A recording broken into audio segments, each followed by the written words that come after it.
Washington he brushed it off as a hoax. He mused that it might be China, or a guy from New Jersey, or somebody sitting on their bed who weighs 400 pounds.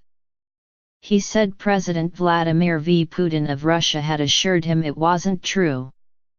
And, he added, I really believe that when he tells me that, he means it.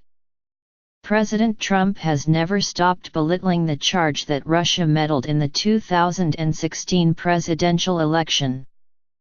But on Friday, with the indictment of 13 Russians for orchestrating a vast, well-funded operation to interfere in the election, those denials collided with a mountain of evidence arrayed by the special counsel, Robert S. Mueller III. For Mr. Trump, who has tried to discredit Mr. Mueller's investigation as a politically motivated witch hunt.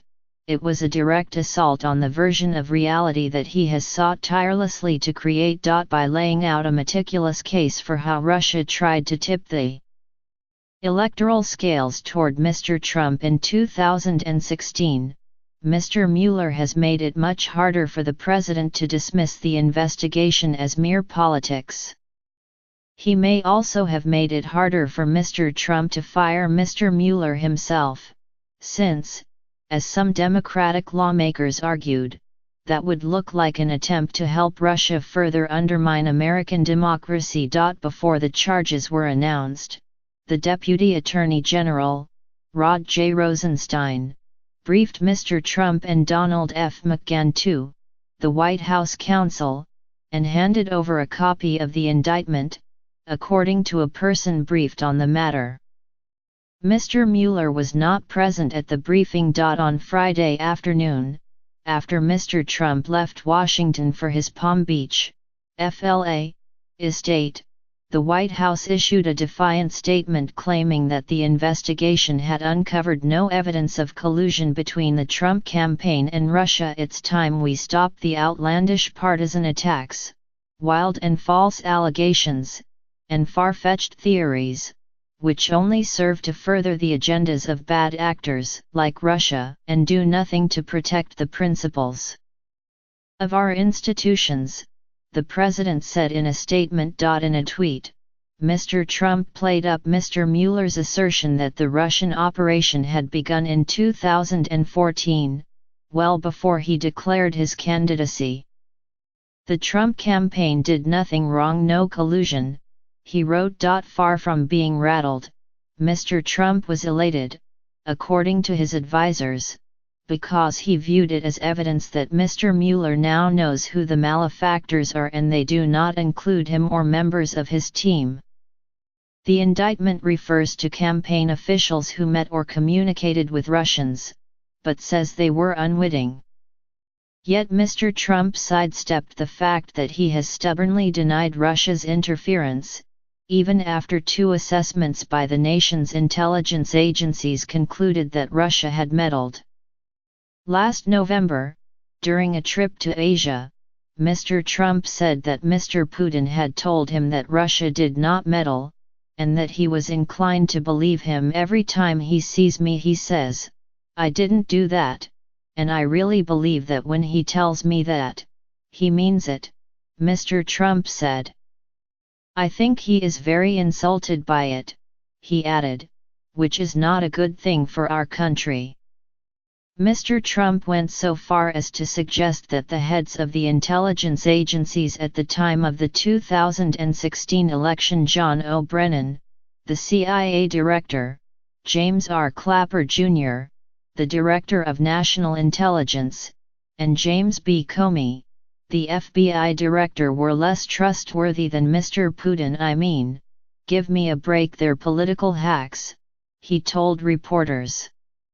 "You have Brennan, you have Clapper, and you have Comey.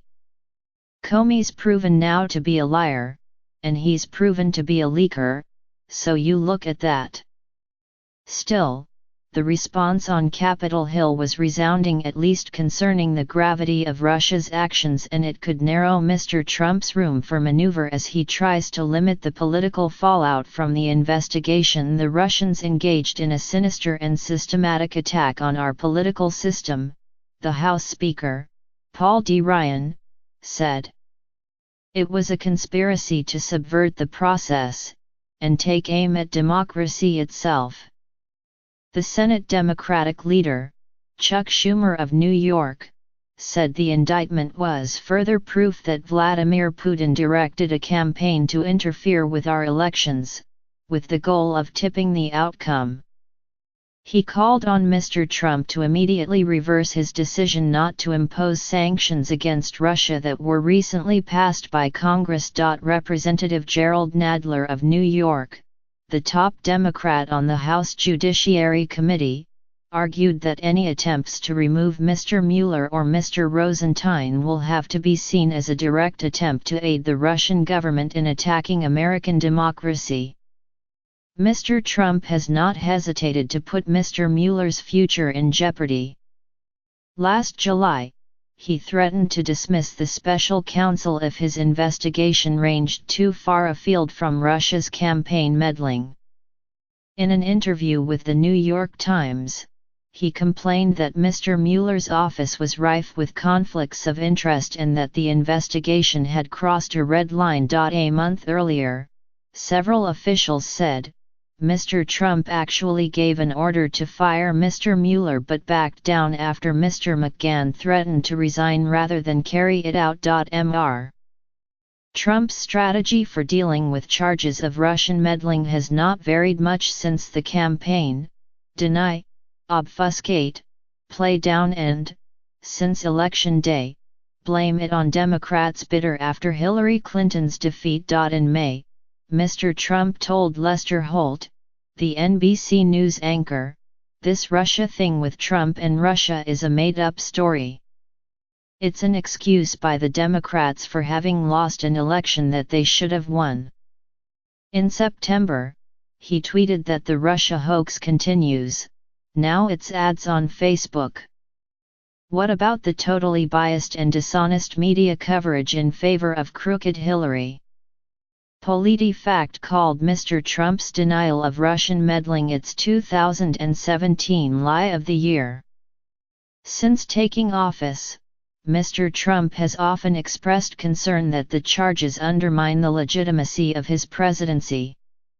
He has told associates that if he accepts the premise of Russian meddling, it will call into question the idea that he won the election on his own merits. That fear drove many of Mr. Trump's most incendiary tweets and statements throughout his first year in office, especially about the size and breadth of his electoral victory. The day after his inauguration, Mr. Trump ordered his press secretary, Sean Spicer, to insist that his inaugural crowd was the largest in history, which it demonstrably was not. In news conferences, on Twitter and at rallies, he has called the Russia investigation fake news and repeatedly predicted that Mr. Mueller's investigation will end without finding much. Mr.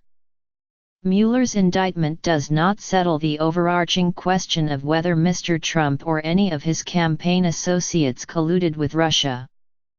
For now, the president has seized on that as evidence of his innocence. But as Representative Adam B. Schiff of California, the ranking Democrat on the House Intelligence Committee, put it, the indictment leaves open the vital question of whether Americans, including any associated with the Trump campaign, knowingly played a role in Russia's active measures campaign. That seemed a likely avenue of inquiry for an investigation that is casting a lengthening shadow on Mr. Trump's presidency.